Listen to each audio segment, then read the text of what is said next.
আর না ভাই, অনেক দূর যেতে হবে, গন্ডগোল হয়ে যাবে, ফিরতে পারবো না। নমস্কার, আমি বিপ্লবী চট্টোপাধ্যায়, আনন্দবাজার পত্রিকা।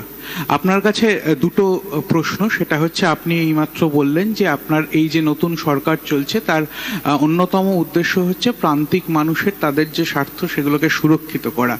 এই যে ইতিমধ্যে আমরা দেখতে পাচ্ছি এখানে যে হকার উচ্ছেদের মতো ঘটনা ঘটছে, বারবার একটা কথা উঠেছে বিকল্প একটা ব্যবস্থা তাদের জন্য করা। এই সরকার কি তাদের জন্য কোনো বিকল্প ব্যবস্থার কথা ভাবছে? আর দ্বিতীয় কথা হচ্ছে, আমাদের পশ্চিমবঙ্গের একটা অন্যতম বড় উৎসব হচ্ছে দুর্গাপুজো। বিগত সরকারের আমলে কিছু আর্থিক অনুদান বিভিন্ন ক্লাবকে দেওয়া হতো। নতুন সরকারের পরিকল্পনার মধ্যে কি সেই আর্থিক অনুদানের বিষয়টি রয়েছে? এই দুটো প্রশ্ন আপনার। প্রথম প্রশ্নের উত্তর দিই,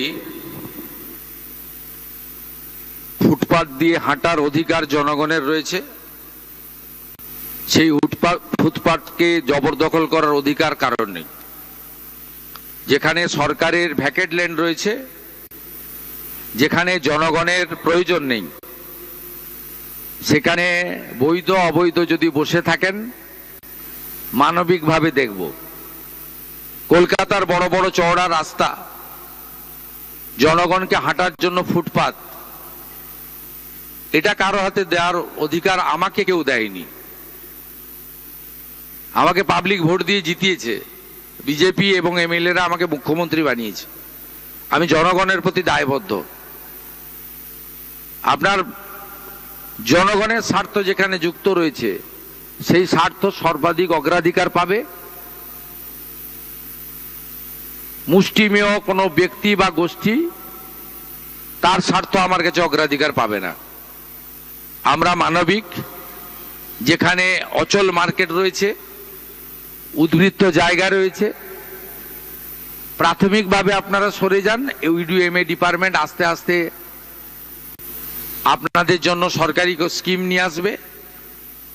হকারদের জন্য ভারত সরকারের শ্রম দপ্তরের স্কিম রয়েছে, তার সুযোগ আপনারা পাবেন এবং অন্যান্য সুযোগ পাবেন। কিন্তু আপনি নিউ মার্কেটের রাস্তাটাই দখল করে নেবেন, মোটরসাইকেলও যেতে পারবে না, রাজাবাজারটা বেহাত হয়ে যাবে। খিদিরপুর মেটিয়া বরুজে আপনি যা খুশি করবেন, এটার জন্য কিন্তু আমাকে মুখ্যমন্ত্রী করেনি পাবলিক। অতএব আপনার এই প্রশ্নের উত্তর আমি দিয়েছি। আর রিগার্ডিং দুর্গাপুজো, এটা নিয়ে আমি এখনো আলোচনা শুরু করিনি। আলোচনা আমি করব। তথ্য সংস্কৃতি দপ্তরের দায়িত্ব আমার হাতেই আছে, আমার সঙ্গে একজন রাষ্ট্রমন্ত্রী আছেন। আমি এটা সাংস্কৃতিক দপ্তরের মধ্যে পড়ে, আমি নিশ্চয়ই আলাপ আলোচনা করব।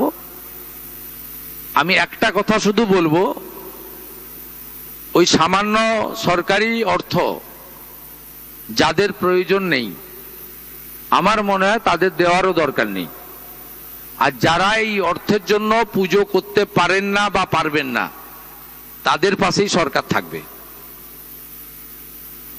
পুজো হবে, আরো বেশি সংখ্যায় হবে। ধন্যবাদ সবাইকে। আজকের মতন